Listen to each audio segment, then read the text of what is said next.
कठै बिचारा यति सानो कुकुरको चल्लोलाई मैले किन बिहान बिहान मर्निङ वाकमा कुदाइरहेको छु त काखमा च्यापेर। हेलो मेरो मुटुहरू, कसो छ तपाईँहरू साथीहरू। मैले चाहिँ एउटा सानो कुकुरको छाउरोलाई चाहिँ अडप्ट गरेको छु। यो भिडियोमा चाहिँ डिसेम्बर 3 गतेदेखि आजको दिनसम्म मैले यो कुकुरको छाउरोलाई कसरी बचाइरहेको छु त्यो पुरै जानकारी पाउनु हुनेछ। मेरो छिमेकी गणेश भाइ र म चाहिँ हामी एका बिहान मर्निङ वाकमा निक्लेका थियौँ। त्यतिखेर घरदेखि करिब 1.5 किलोमिटर अगाडि गइसकेपछि रोडको नालीमा चाहिँ भोक रुँदै कराउँदै आफ्नो आमालाई खोज्दै गरेको एउटा कुकुरको छाउरोलाई भेटायौँ। हामी चाहिँ मर्निङ वाकमा अलिक टाढै जानुपर्ने भएको कारणले गर्दा मैले त्यो कुकुरको छाउरोलाई त्यहीँ छोप्न खोजेँ, तर त्यसले चाहिँ मेरो आवाज र मेरो महसुसले गर्दाखेरि त्यहाँ बस्न मानेन, मतिर लम्किहाल्यो। त्यो सानो बच्चा मतिर लम्किसकेपछि मैले पनि सोचेँ कि यो अब मर्निङ वाक भाडमा जाओस्, यसलाई लिएर म घर जान्छु भनेर उठाएर ल्याइदिइहालेँ मैले सरासर आफ्नो बाटोतिर। अनि यो हेर्नुहोस् त मान्छेको जात कति स्वार्थी छ। यस्तो सानो यति राम्रो कुकुरको बच्चालाई ल्याएर आएर घर राखिसकेपछि राति रोयो करायो भनेर उनीहरूले लिएर नालीमा फाल्दिया रहेछन्। मैले ल्याउनु त ल्याएँ, तर यसलाई कसरी बचाउने कसरी खुवाउने भनेर मेरो मनमा धेरै कुराहरू खेलिरहेको थियो। बिहानको यस्तो कठ्याङ र चिसोमा आमाको काख छुटेको,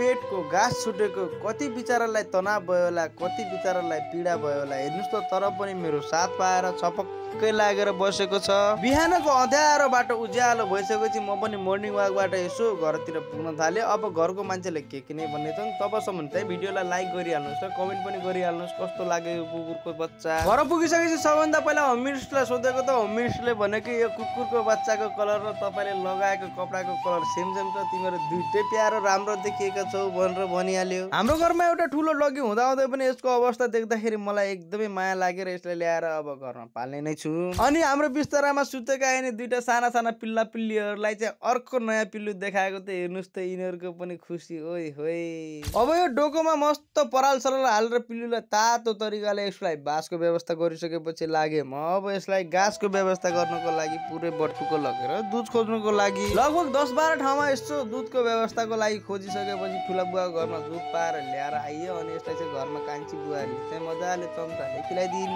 अब ऊ बिचारोलाई एकदम अप्ठ्यारो र अस्वस्थ भएको थियो, किनभने चाहिँ सिधै आमाको दुध खाएको मान्छेलाई चम्मचले दुध खिलाउँदाखेरि कति गाह्रो पर्छ होला त्यो तपाईँले थाहा नै र बुझ्नु पनि भएको होला। हेर्नुहोस् तैपनि उसले भोकोले चाहिँ यसरी खाइदिइरहेछ। अब बिचारा भोकोले र चिसोले रातभरि सुतेको थिएन, उसलाई दुध खिलाइसकेपछि हेर्नुहोस् त यतातिर मजाले सुत्दिहाल्यो। अब पिल्लुको चाहिँ पेट सेट भरिसकेपछि दिउँसो पनि दुध खाने, साँझ पनि दुध खाने, बिहान पनि दुध खाने, त्यस्तो गरिसकेपछि ऊ पनि हामीसँग एकदम घुलमिल हुन थाल्यो। बिचारा यो पिल्लुको त न त राम्रोसँग आँखा नै खुलेको छ न त राम्रोसँग कान नै खुलेको छ। किन गर्छन् मान्छेले यस्तो पाप। हेर्नुहोस् त यति सानो बच्चाको आमाबाट छुटाएर यति दुःख। र मैले चाहिँ पुरै एउटै पार्ट बनाउने भनेको थियो, भिडियो धेरै लामो हुने भएकोले यसको पार्ट 2 चाहिँ आउनेछ। अब यसले चाहिँ के खान्छ र कसरी कसरी अब यत्रो दिन बाँचिरहेको छ भनेर हेर्नको लागि पार्ट 2 को लागि कन्टिन्यू भइराख्नु होला। भिडियोलाई लाइक गर्नुहोस्, कमेन्ट गर्नुहोस्। Okay by.